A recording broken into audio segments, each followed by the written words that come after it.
Dozens of Russian strikes hit key Ukrainian infrastructure, killing at least 4 civilians and plunging much of the country into darkness. A newborn baby has been killed at a hospital maternity ward after an overnight rocket attack in southern Ukraine. Multiple people have died in a shooting at a Walmart store in the U.S. state of Virginia. Police have confirmed that the gunman has also been killed. 2 explosions in Jerusalem have killed at least 1 person and injured around 14 amid rising tensions between Israel and Palestine. The UK Supreme Court has ruled that Scotland cannot hold a referendum on whether or not it should leave the UK without London's approval.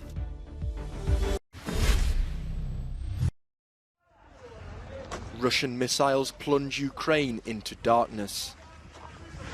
Dozens of strikes have targeted Ukrainian infrastructure across the country, killing at least 4 civilians, including 3 who reportedly died in a Russian strike on a 2-story building in the capital. Several cities are without electricity, water and heating. Among the worst affected are Kyiv, Lviv, Mykolaiv and Kharkiv. The situation is a desperate one for millions of Ukrainians.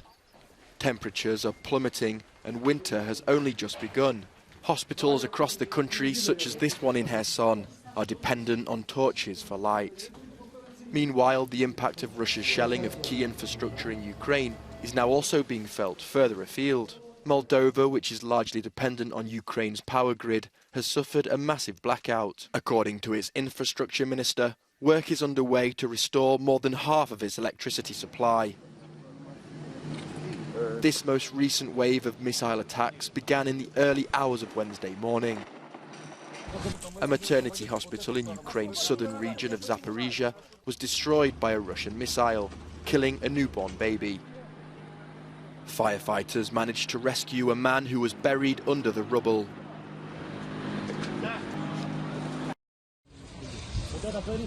A newborn baby has been killed after an overnight rocket attack hit a hospital maternity ward in southern Ukraine. The baby's mother, who was giving birth at the time of the strike, and the doctor helping her were pulled out alive from the rubble. They were the only ones there, according to reports. The attack appears to have completely obliterated the small maternity hospital. The tragedy happened close to the city of Zaporizhia, at Vilnyansk. The region's governor says the rockets were Russian, and in a telegram message, he says that grief overwhelms their hearts. The area has been in the firing line from the outset, as the nuclear power plant has been a target in the region. As Russia launched new missile strikes on Ukraine, hitting critical infrastructure targets across the country, the Institute for the Study of War said Russia's military has significantly depleted its arsenal of high-precision missiles, but will likely still be able to attack Ukrainian critical infrastructure at scale in the near term. Now let's look at this. These are the numbers by Ukraine's defense ministry detailing how many missiles Russia has used out of its arsenal since the beginning of the full-scale invasion in February and what's left. Russia does not reveal this information and does not comment on it. And for example, it now has only about 119 Iskander missiles left, 13% of its initial February 2022 stocks. On the third line, in February, Russia had around 8,000 S-300 missiles, and although it has used over 1,000 of them, it still has over 80% left. Russia has been increasingly using those S-300 on Ukraine, and this is seen as an indication of a shortage of more suitable munition. There are several versions of the S-300 rocket with different technical capabilities and ranges, but the maximum range of the standard missile is 150 kilometers. The warhead weighs between 133 to 143 kilos. Originally developed by the Soviet Union, the S-300 is a family of surface-to-air missiles. The Institute for the Study of War has previously assessed that Russia is increasingly dependent on Iran for the provision of high-precision weapons system, including uncrewed aerial vehicles. Now, the UK Defence Ministry, in its latest intelligence update, says that Russia likely conceived the drone campaign to make up for its severe shortage of cruise missiles, but the approach has had limited success. Most of those drones launched have been neutralized. The UK Defence Ministry also says that Russia can probably procure drones from overseas more rapidly than it can manufacture new cruise missiles domestically. Several people have died in a shooting at a Walmart store in Virginia. The number of dead is unknown, but a police officer said it was no more than 10. The incident happened in the city of Chesapeake, and the police said the shooting was believed to have happened inside the store and that the suspect acted alone. They also confirmed that the gunman was killed, but it's still unclear whether the death was caused by self-inflicted injuries. The motive behind the shooting is still unclear. The attack comes just days after a gunman opened fire at an LGBTQ nightclub in the state of Colorado, killing 5 people and injuring 17 others. 2 explosions have gone off near bus stops in Jerusalem, killing at least 1 person and injuring at least 14. The blasts happened during rush hour traffic.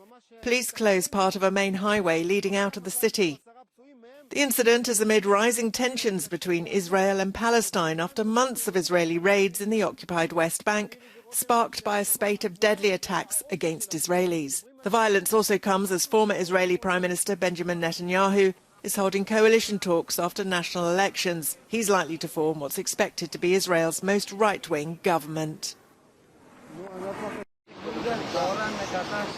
More rescuers and volunteers have been deployed to search for victims following Monday's major earthquake, which devastated parts of Indonesia's main island of Java.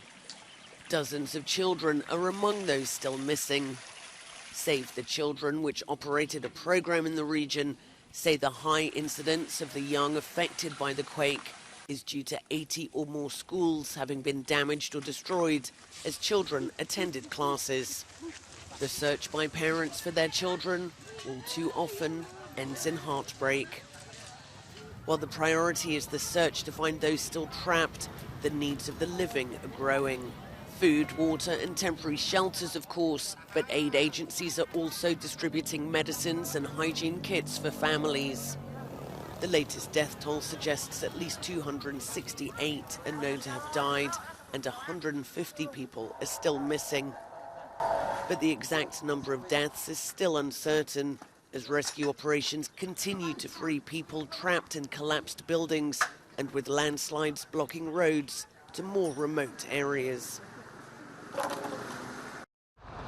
The Scottish government's aspirations to leave the United Kingdom has taken a blow, as the UK Supreme Court has ruled that Edinburgh does not have the power to hold an independence referendum without London's approval. Scotland originally planned to hold a referendum in October, posing a simple question to its people: should Scotland be an independent country? But in light of the ruling, it now says that the UK's next general election will serve as a de facto referendum. We must and we will find another democratic, lawful and constitutional means by which the Scottish people can express their will. In my view, that can only be an election. The next national election scheduled for Scotland is, of course, the UK general election, making that both the first and the most obvious opportunity to seek what I described back in June as a de facto referendum. London welcomed the ruling, claiming the question of Scotland's independence was decided in 2014, when the majority of people voted to remain in the UK.